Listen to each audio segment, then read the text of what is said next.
রাসেল লিখেছেন যে নারীরা কথায় কথা অভিশাপ দেয় তার বিধান কি, তাদের দোয়া কি কবুল হবে?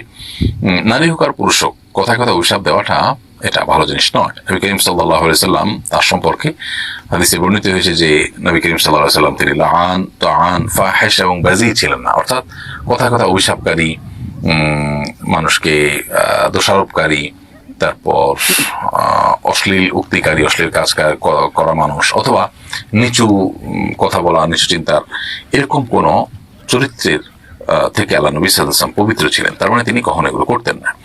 তো সেজন্য কোনো নারী হোক আর কোনো পুরুষ হোক, যিনি কথায় কথা মানুষকে অভিশাপ দেন তিনি অবশ্যই গুনাহগার, তিনি অবশ্যই পাপিষ্ট, এবং এটা অভিশাপ দেওয়াটা একটা গুনাহ। মানুষের প্রতি আপনি কোনো কারণে অসন্তুষ্ট হয়ে আপনি যদি কিছু তাকে ভর্ৎসনা করতে চান, তাহলে এমন শব্দ বলবেন যেটাতে অভিশাপ নেই বরং দোয়া আছে। যেমন একজন মানুষ খারাপ কাজ করছে, আল্লাহ তোমাকে হেদায়েত দান করো, তুমি খারাপ কাজে ফিরে আসো, এটা উৎসাহ প্রকাশ করে মানুষ বলতে পারে। কিন্তু যদি আপনি তাকে বদদোয়া দেন তাহলে সেক্ষেত্রে আপনি নিজেই গুনাহগার হবেন।